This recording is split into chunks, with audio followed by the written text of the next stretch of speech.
Boa tarde a todos. Com alegria que nós estamos aqui juntos buscando a palavra de Deus. Nós precisamos ver a importância da palavra de Deus nesses momentos que antecedem a volta dele.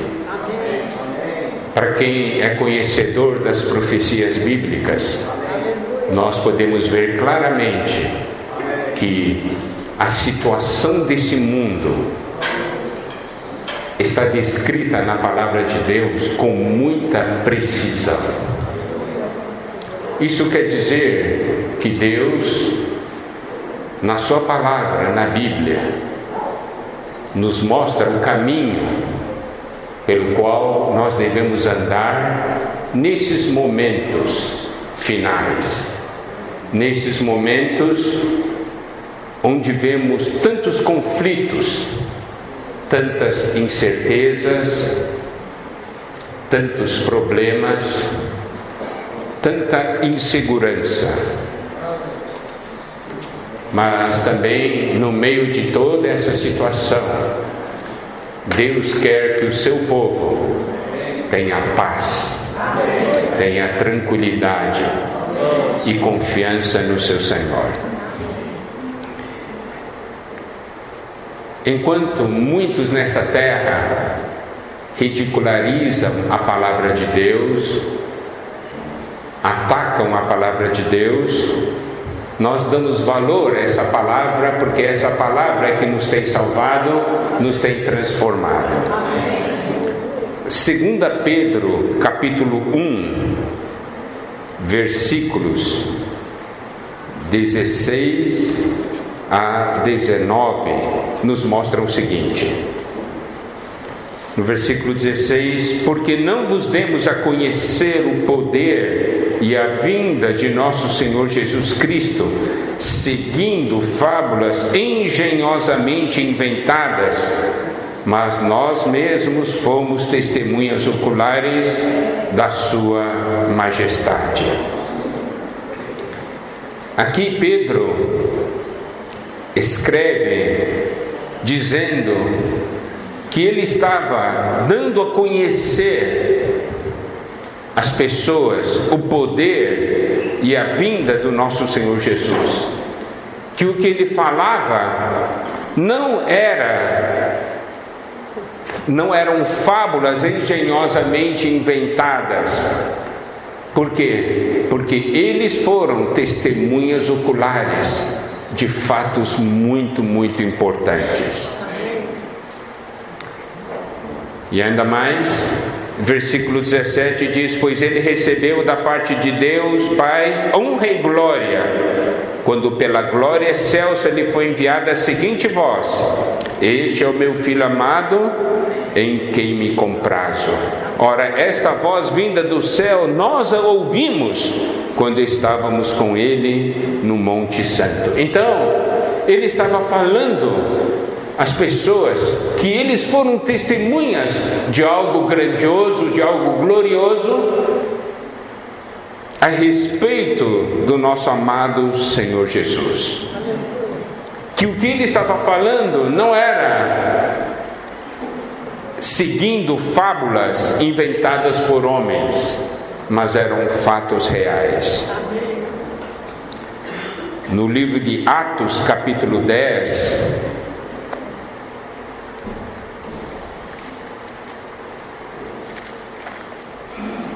Atos, capítulo 10, versículos 41 e 42.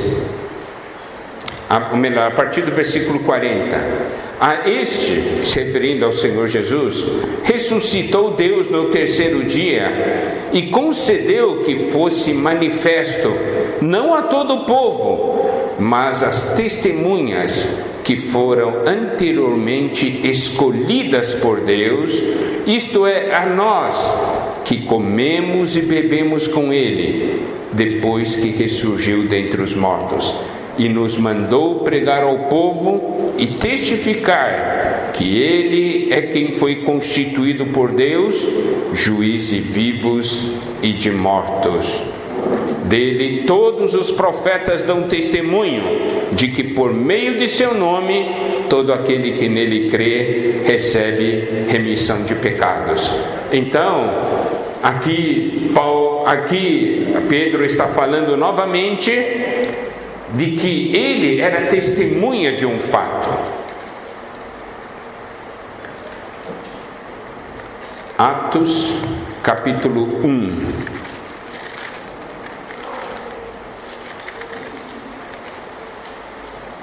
Versículo 8. Mas recebereis poder ao descer sobre vós o Espírito Santo, e sereis minhas testemunhas, tanto em Jerusalém, como em toda a Judéia e Samaria, até aos confins da terra. Se hoje nós estamos aqui falando a palavra de Deus, é porque nós somos testemunhas também. Porque nós tivemos experiências com Deus. Porque nós encontramos Deus. Deus tocou nas nossas vidas. Deus mudou nossas vidas.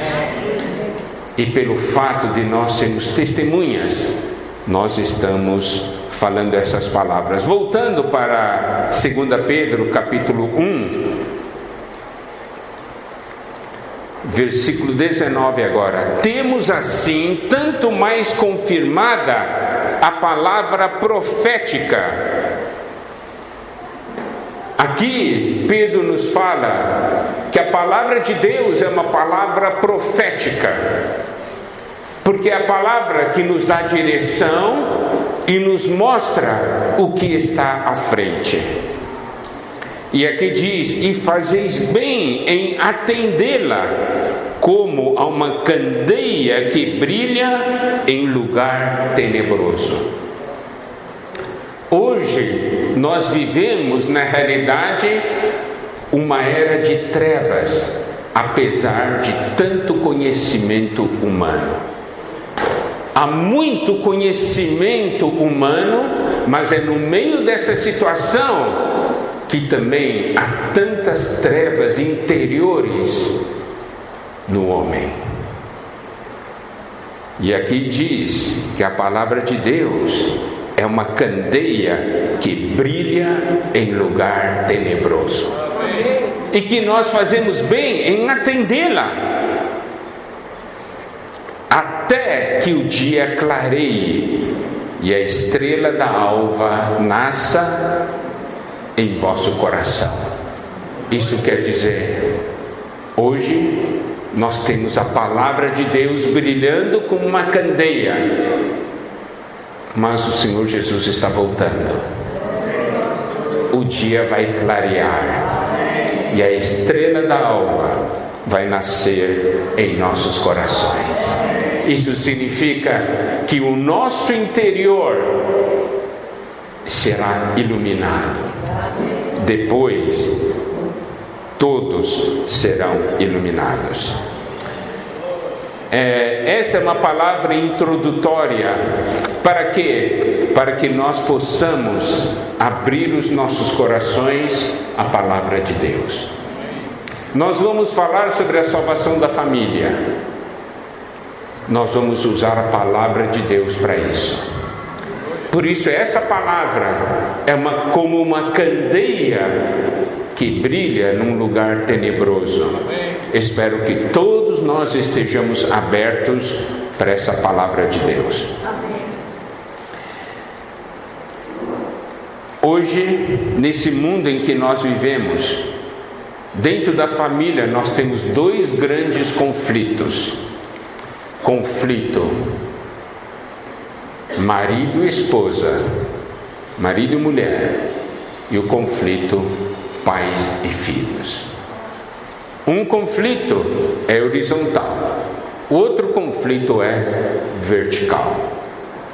Nós desejamos hoje e amanhã abordarmos esses pontos, darmos uma ajuda a todos com a palavra de Deus. Qual é a realidade que nós vivemos hoje? Não é uma realidade muito diferente do passado no que diz respeito aos problemas que nós encontramos dentro das famílias. Em Mateus 19, nós vemos os fariseus vindo e perguntando ao Senhor Jesus a respeito do casamento. Mas é muito interessante que quando eles vieram perguntar ao Senhor para experimentar o Senhor, eles não trataram, não abordaram o casamento no aspecto positivo. No versículo 3 diz assim: vieram a ele alguns fariseus e o experimentavam, perguntando: é lícito ao marido repudiar a sua mulher por qualquer motivo? Veja, eles fizeram uma pergunta a respeito da separação. E eu quero dizer uma coisa, e essa é uma pergunta muito atual. Eu dou conferências e palestras para casais no mundo inteiro. Em todos os lugares me perguntam sobre isso. É lícito repudiar a mulher? Ou, em outras palavras, é lícito o divórcio?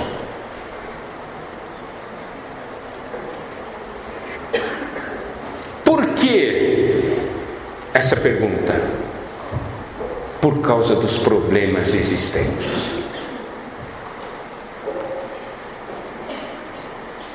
Então, a primeira grande pergunta que nós devemos fazer a todos é o seguinte: vocês estão felizes no casamento? Claro, essa é uma pergunta muito íntima, muito pessoal. Mas é uma pergunta que eu devo fazer. Por quê?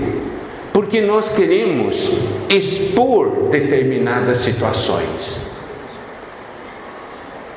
Nós queremos expor qual a verdadeira condição que nós temos em nosso interior. Se nós não tivermos uma visão daquilo que está ocorrendo dentro de nós, muitas vezes nós diremos: não, eu estou muito bem. Mas realmente você está bem? Essa é uma grande pergunta.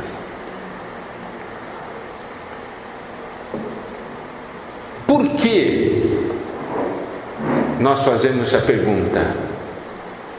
Por causa de todos os dramas e conflitos que nós vemos no dia de hoje. Quando esses fariseus perguntaram para o Senhor Jesus, o que é que foi que o Senhor Jesus respondeu? Nós precisamos dar muita atenção à palavra de Deus. Diz assim, versículo 4: então respondeu ele: não tendes lido que o Criador, desde o princípio, os fez homem e mulher? E na primeira parte do versículo 5 diz assim: e que disse. Olha como o Senhor Jesus respondeu: não tendes lido? Significa que Ele nos leva à Bíblia. Não tendes lido? Na Bíblia nós temos a resposta. Na palavra de Deus nós temos a resposta. E aqui ele diz: não tendes lido? E aí ele cita duas coisas. Primeiro, o que o Criador fez. Segundo, o que o Criador disse. Isso quer dizer que nós temos que dar atenção ao que Deus faz e ao que Deus fala. E ele ainda diz: desde o princípio. Significa o quê? O que Deus tinha no seu coração quando fez o homem? Isso é algo muito importante. Isso é um retorno à origem. Por que esse retorno à origem é importante? Digamos que hoje se cria um equipamento muito moderno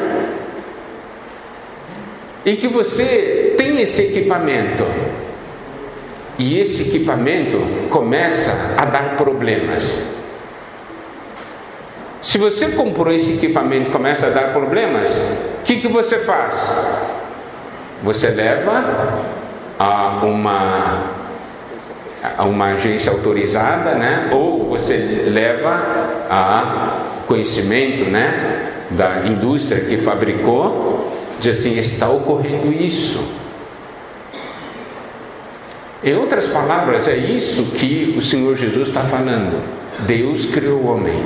Se tem problema, pergunta para o Criador, porque o Criador sabe como funciona o homem e para que o homem foi criado.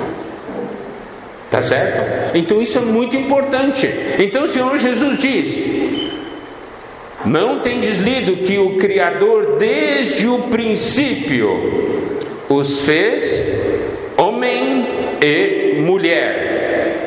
Então aqui está um ponto importante. Primeiro, Deus criou o homem e a mulher. Se Ele criou o homem e a mulher, Ele tinha uma razão em criar os dois de uma maneira diferente. E o versículo 5 diz: e que disse, por esta causa deixará o homem pai e mãe e se unirá à sua mulher, tornando-se os dois uma só carne. Aqui, juntando o versículo 4 e 5, nós vemos aqui um princípio de grande importância. Deus fez homem e mulher, e o plano de Deus é que esse homem e a mulher se tornem uma só carne, se tornem um. Isso é o que está no coração de Deus. O coração de Deus não quer que esses dois continuem sendo dois. Ele quer que os dois sejam um. Agora vamos dar uma olhada dentro de casa. Dentro de casa, você e seu cônjuge vivem como indivíduos ou vivem como casal?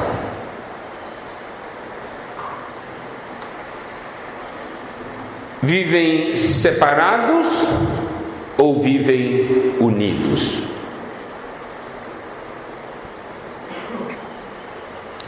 Sabe qual é o problema nos dias de hoje? É que casais de 10, 20, 30, 40, 50 anos de casamento não estão divorciados, mas estão separados.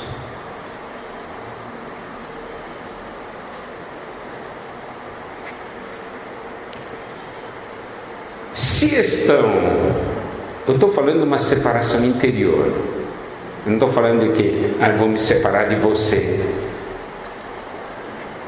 Estamos separados interiormente por uma série de motivos. Motivos que foram se acumulando ao longo dos anos.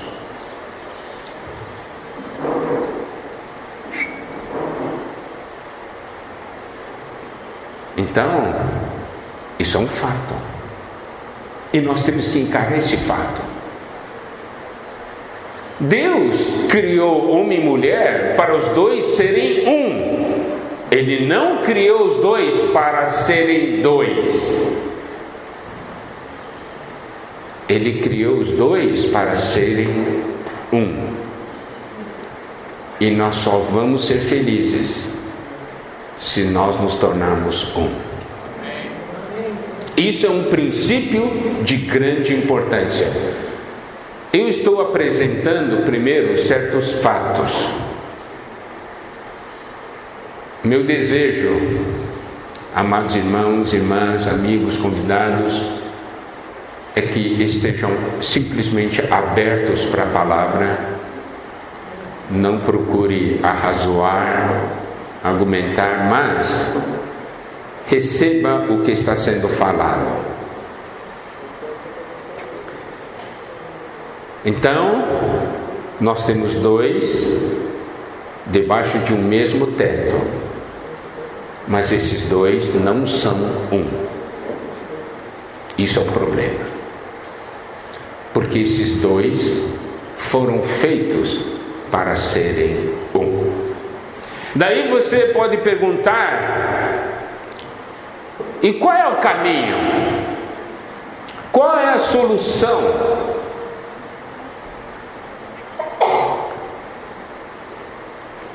Vamos ver como Deus criou o homem. A Bíblia é um livro maravilhoso, porque no que a Bíblia mostra, ali estão todos os princípios espirituais que nós precisamos conhecer. Em Gênesis capítulo 2,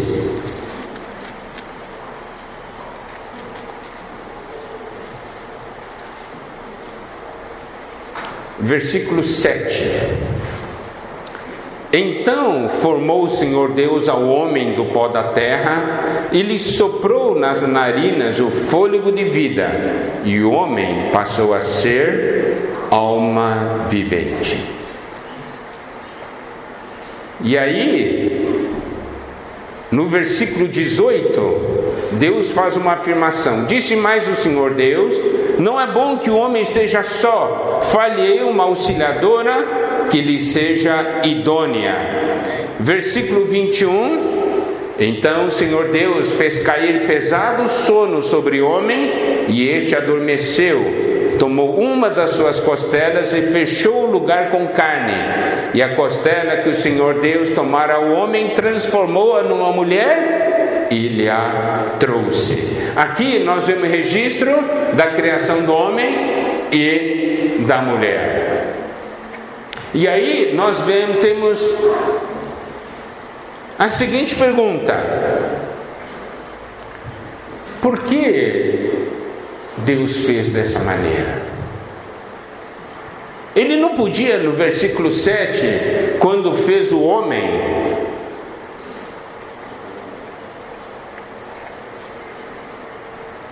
ter feito junto à mulher? Não poderia? Poderia, mas ele não fez assim. Você pode. Ele, para depois criar a mulher, fez o homem dormir, fez cair um pesado sono sobre o homem, fez o homem adormecer, tomou de suas costelas, aí fez a mulher. Mas você pode perguntar: mas por que tanta complicação? Não é complicação, é sabedoria de Deus, e é um princípio que Deus quer mostrar a todos nós, quer mostrar ao casal. Você vê, ele fez o homem, depois ele fez a mulher, e nós vimos que desejo de Deus era que os dois se tornassem um, não é isso?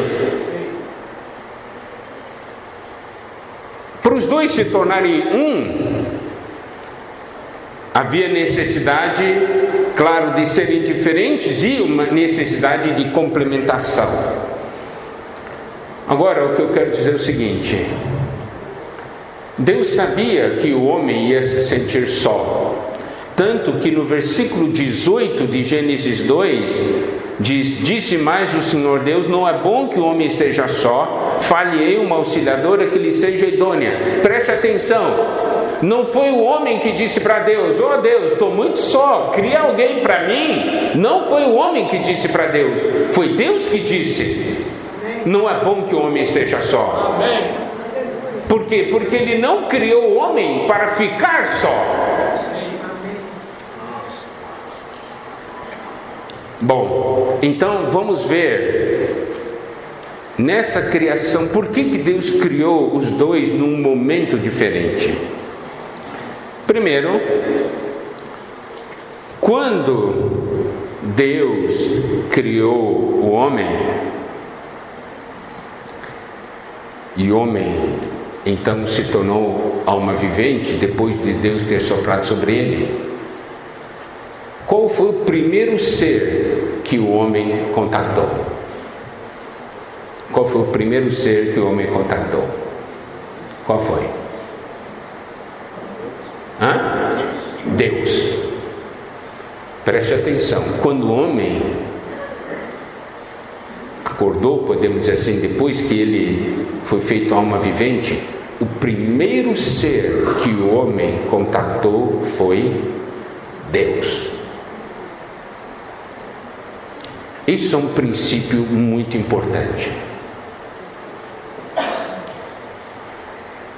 Primeira coisa que o homem deve fazer é contatar Deus. Isso muda a vida do ser humano. Tá bom, Deus fez a mulher. Qual foi o primeiro ser que a mulher contactou? Quem? Não foi o homem, foi Deus. Por quê? Porque o versículo 22 diz: transformou numa mulher e lhe a trouxe para o homem. Então, quando a mulher acordou, o primeiro ser que a mulher viu foi Deus. Isso é muito importante. Tanto o homem como a mulher. Isso aqui é uma mensagem que Deus quer enviar a todos, ao homem e à mulher. Você é o primeiro, eu sou a primeira pessoa que você tem que contactar.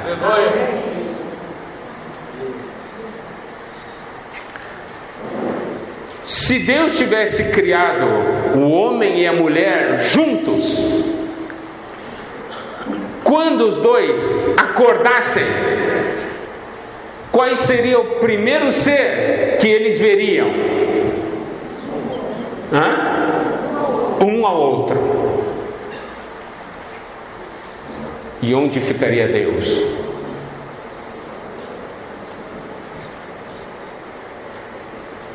Está vendo?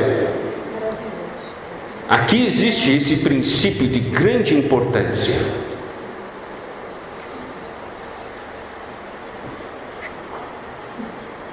Deus nos criou, e em Gênesis capítulo 1, versículo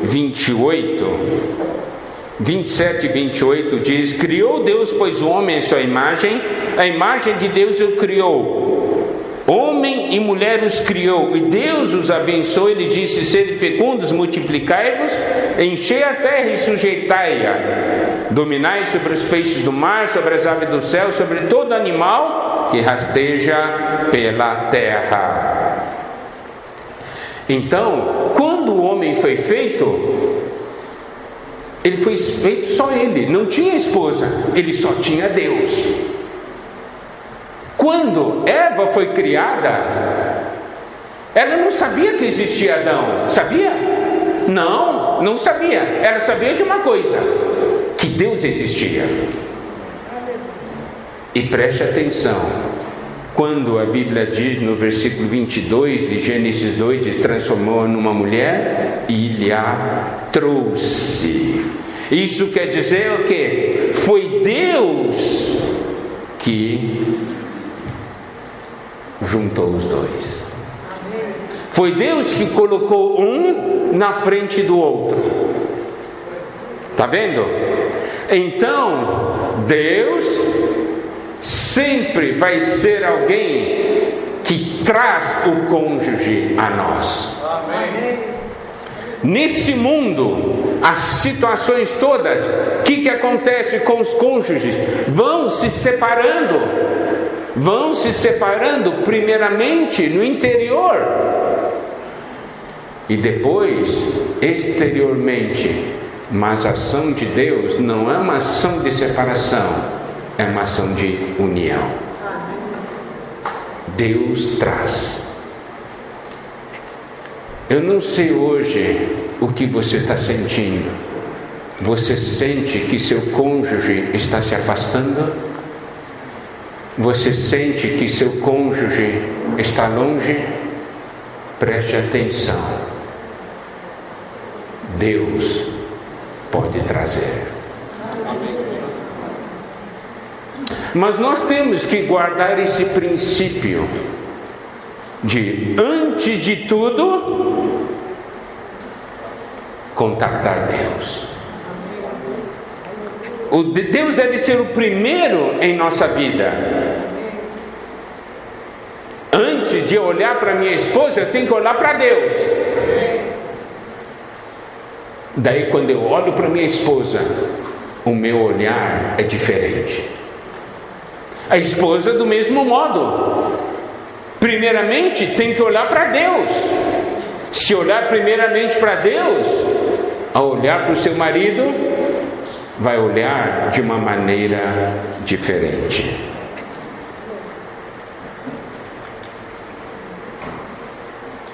Os irmãos estão compreendendo? Vamos voltar para Mateus 19.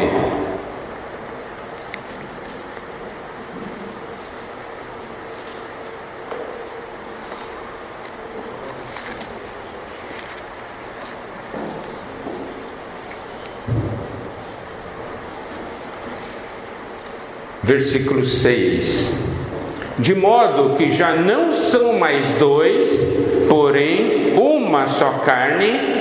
Portanto, o que Deus ajuntou, não o separe o homem.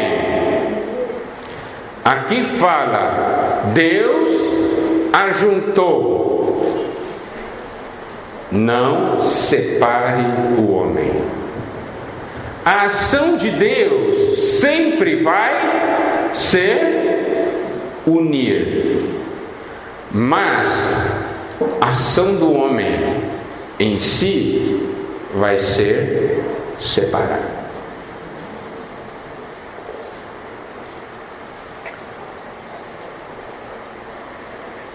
E aqui diz, no versículo 5: por esta causa deixará o homem pai e mãe, e se unirá a sua mulher, tornando-se os dois uma só carne.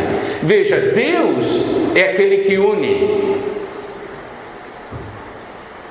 É como se falasse o seguinte: Deus é a grande cola do universo. Deus consegue colar os dois, e é uma cola especial que faz com que não somente cole, mas se torne um depois. Está vendo?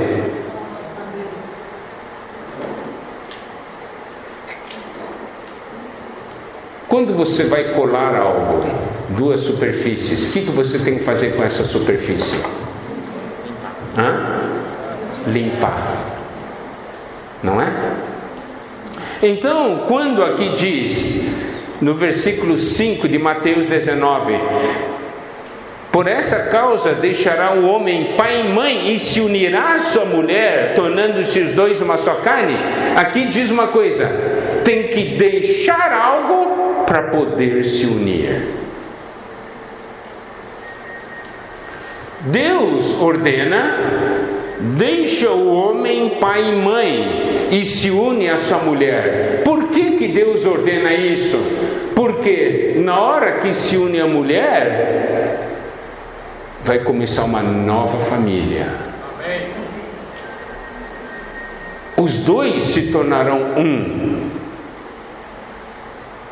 Mas quer dizer que deve abandonar, esquecer os pais? Não, deve continuar honrando os pais. Mas os pais não podem estar entre os dois. Por isso que o homem tem que deixar pai e mãe e se unir a sua mulher. Se o homem não deixar pai e mãe, nunca vai se unir a sua mulher, porque entre os dois estarão sempre pai e mãe.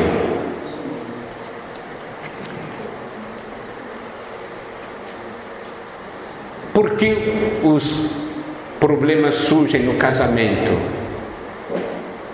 Por causa das coisas que se colocam entre os dois.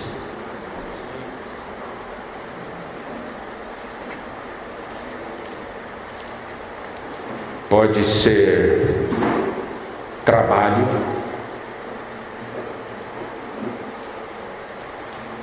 pode ser os filhos. Eu estou falando isso porque eu dou muita assistência a casais. Eu vi casais com graves problemas familiares depois que os filhos nasceram. Por quê? Porque os filhos ocupam o espaço entre os dois.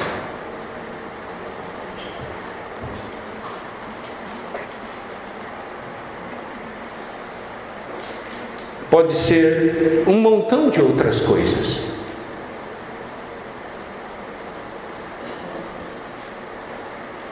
E o resultado é que os dois não conseguem se tornar um.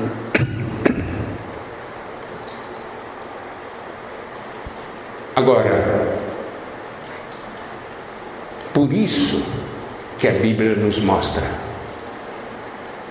que é tão importante nós termos Deus em nosso relacionamento, porque é Deus que vai nos unir.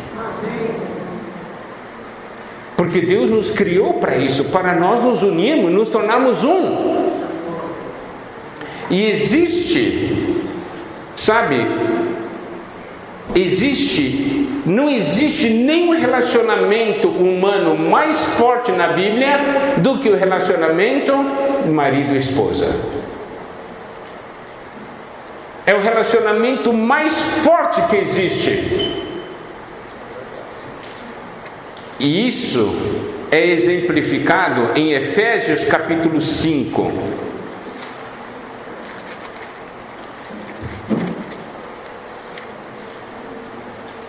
Versículo 23. Porque o marido é o cabeça da mulher, como também Cristo é o cabeça da igreja, sendo este mesmo o salvador do corpo. Versículo 28. Assim também os maridos devem amar a sua mulher como ao próprio corpo. Você sabe que a Bíblia exemplifica o relacionamento marido e mulher como cabeça e corpo, o relacionamento da cabeça com o corpo.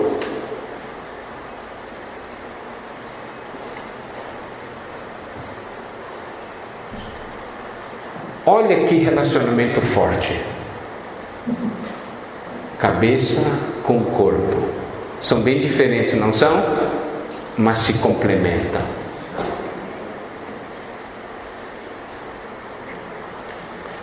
O relacionamento mais forte na Bíblia não é pai e filho, mãe e filha. É marido e mulher.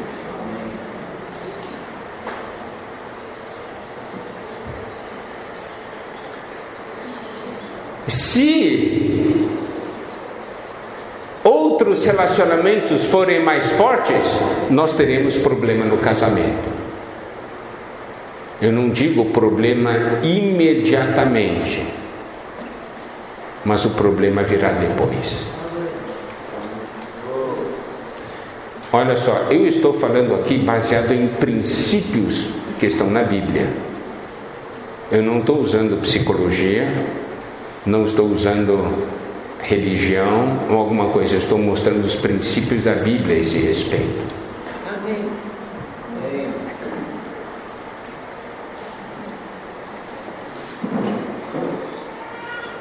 E aí, uma coisa até importante.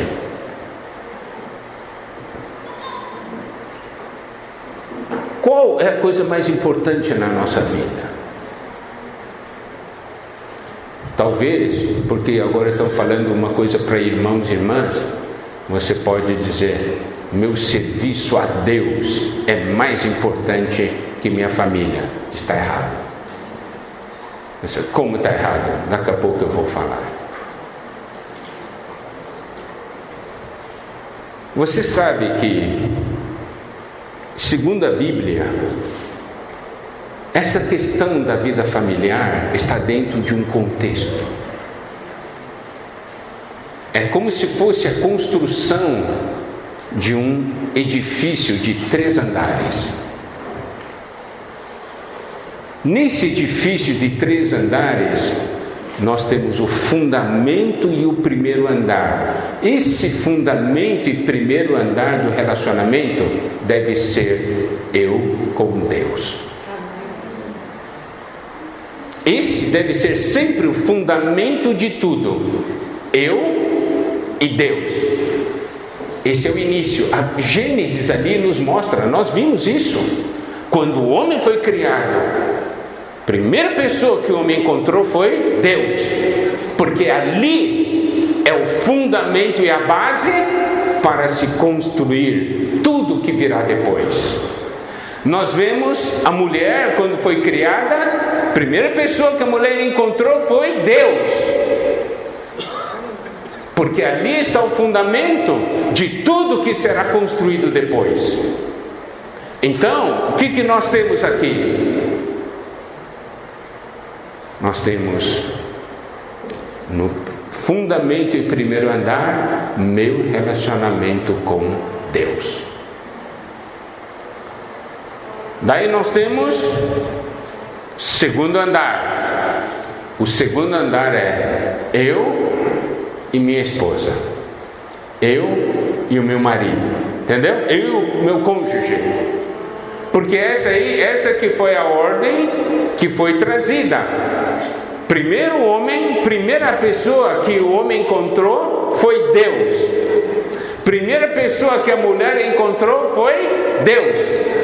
A segunda pessoa que o homem encontrou foi a mulher. E a segunda pessoa que a mulher encontrou foi o homem. Está vendo aqui o fundamento? Então, o relacionamento entre marido e esposa deve ser baseado no fundamento da comunhão pessoal de cada um com Deus.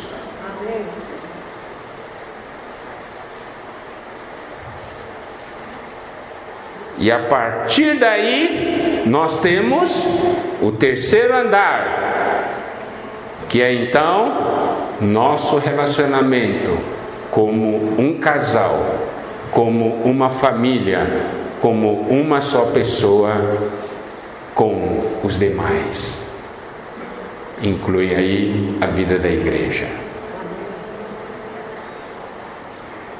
Então, são 3 níveis. Cada nível tem uma meta. 1 Timóteo capítulo 3.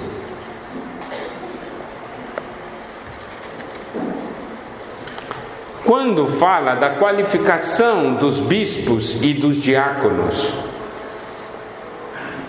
no versículo 4 diz o seguinte: que governe bem a própria casa, criando os filhos sob disciplina com todo respeito. Pois se alguém não sabe governar a própria casa, como cuidará da igreja de Deus? Está vendo? O serviço a Deus está colocado depois do serviço à sua própria casa. Mas você pode perguntar, mas isso não vai causar problema? Não vai. Por quê? Porque o serviço da sua casa é baseado na sua comunhão com Deus. Tá certo? O fundamento está correto. Você então vai servir a sua casa. E pelo fato de servir a sua casa, você serve a casa de Deus. Há uma ordem aqui que nós precisamos saber e nós precisamos conhecer. Então preste atenção, nesses pontos que nós tocamos, vemos a importância desse nosso relacionamento com Deus, e que Deus deve ser o elo de união entre eu e meu cônjuge, porque somente assim nós teremos uma verdadeira unidade. E esse princípio está em Gênesis 1:28, quando diz: sede fecundos, multiplicai-vos, enchei a terra e sujeitai-a. Então, quando Deus falou isso, abençoando o homem, abençoando o casal, que ele estava querendo mostrar? Que se você, claro, aqui primeiro tem o aspecto físico, serem fecundos e se multiplicarem. Significa o quê? Somente quando marido e mulher se tornam um na carne é que pode haver uma multiplicação, é que se pode gerar uma nova vida. Mas isso não é só no aspecto físico, isso também é no aspecto espiritual. E quando nós geramos vida, nós multiplicamos, aqui diz, nós sujeitamos a terra. Significa o quê? Nós não ficamos dominados pelos problemas, nós não somos dominados pelos problemas, pelo contrário, nós dominamos os problemas, nós sujeitamos os problemas.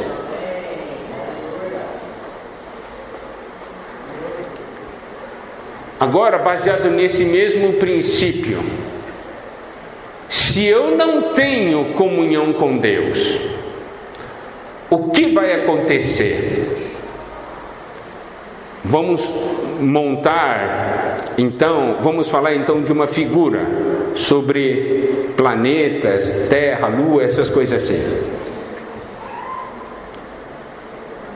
Um grande problema na vida de um casal é o seguinte: quem é o centro? O marido quer ser o centro. Eu quero que minha esposa me obedeça, faça tudo que eu mando, né? Eu quero ser o centro e todos vivem à minha volta, fica orbitando à minha volta. Isso é o que o marido quer e sonha. Agora vamos ver o que a mulher quer e sonha. Ela quer ser o centro. Eu quero ser amada pelo meu marido, eu quero que ele faça tudo para mim, né? Não é assim? Estou mentindo? Então, olha só, há uma disputa de centro. Quem quer ser o centro? Há uma disputa aí.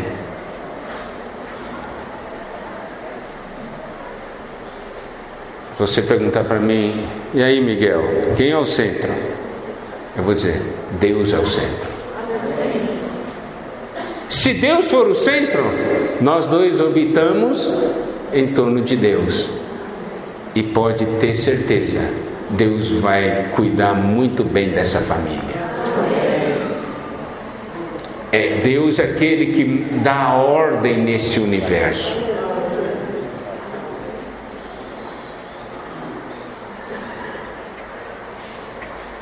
Quando Deus sai, o caos entra. Por isso que Deus tem que ser o centro. Por isso que olha só a sabedoria de Deus. Deus sabe como é o homem, como é o ser humano. Por isso que Ele estabeleceu esse princípio. Primeiro, você tem que contatar, sou eu, Deus diz assim para nós. Porque se você tiver comunhão comigo, você vai estar alinhado.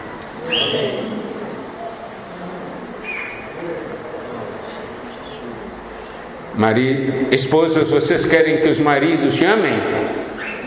Amem você? Quer? Se seu marido amar o Senhor, vai amar você. Porque Deus vai falar para ele: ame sua esposa. E se Deus dá ordem, quem resiste? O grande problema é quando você quer dar a ordem. Você tem que me amar.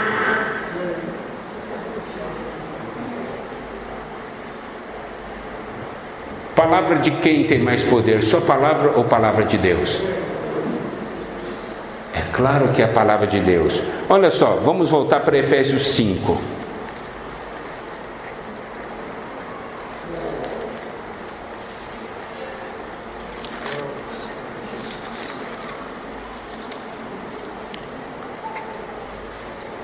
Efésios 5, versículo 25, diz o seguinte: Deus é o Senhor. Aqui é a palavra de Deus falando para o marido: maridos, amai vossa mulher, como também Cristo amou a igreja, e a si mesmo se entregou por ela. Nós queremos que vocês prestem atenção, mulheres. Vocês tentaram sempre fazer com que seus maridos a amassem. Porque você ouve essa palavra, diz assim: viu? Você fala para o seu marido: viu? Deus está mandando você me amar. Que marido, amai vossa mulher.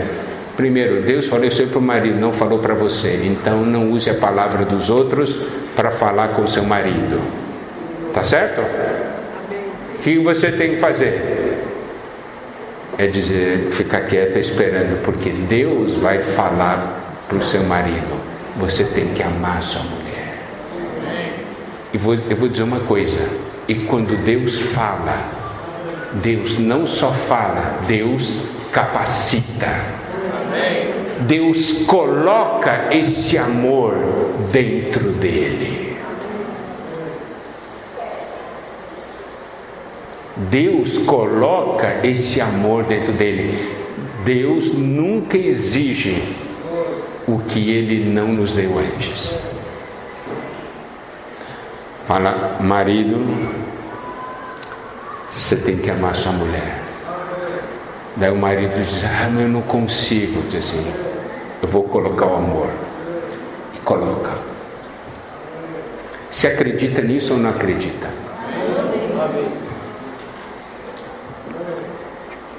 Agora,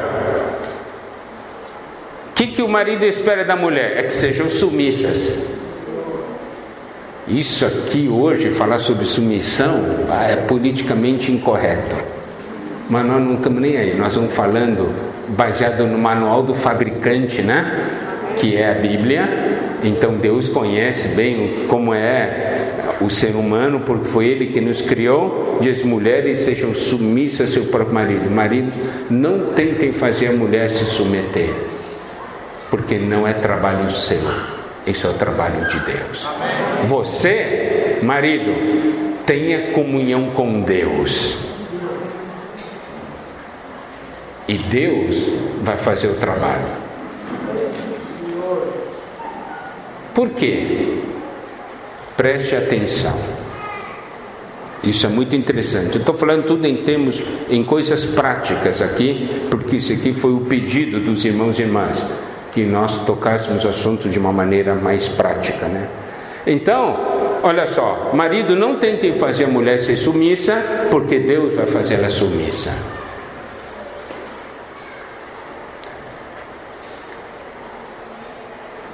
Eu vou dizer uma coisa.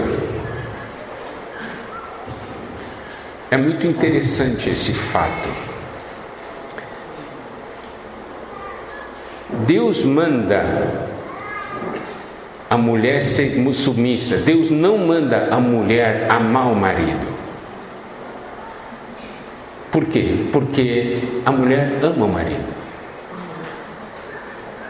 O problema da mulher não é amar o marido. O problema da mulher é ser submissa ao marido. Problema do homem não é submissão, porque todo homem é submisso à mulher.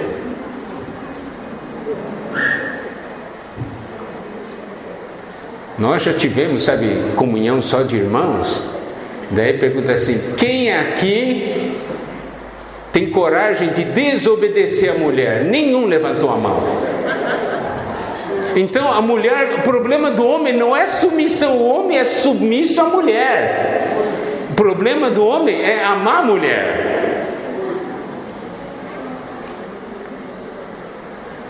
Não é verdade? Qual marido não tem medo da esposa?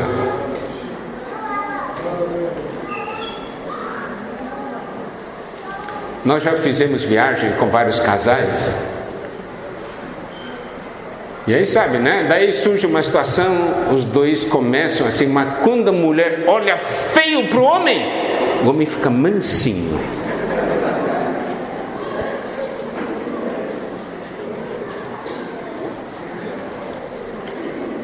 O homem só fala assim, eu que mando.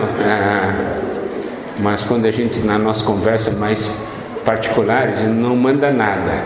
É a mulher que manda, sempre a mulher que manda. Bom, o que eu quero dizer é o seguinte: olha a importância então de Deus estar dentro da nossa casa. Se Deus estiver dentro da nossa casa, se eu tiver comunhão com Deus, eu vou amar minha esposa. Se a esposa tiver comunhão com Deus, ela vai ser submissa ao marido. Porque não é uma submissão autoritária, é uma submissão de amor. É diferente a submissão autoritária da submissão de amor. Onde está a diferença e por quê?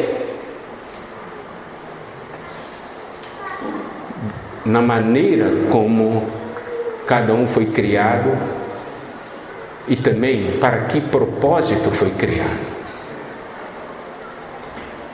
Isso é algo que nós precisamos conhecer, isso é algo que nós precisamos perceber. Amém? Nós agora vamos dar uma pequena pausa de uns 15 minutos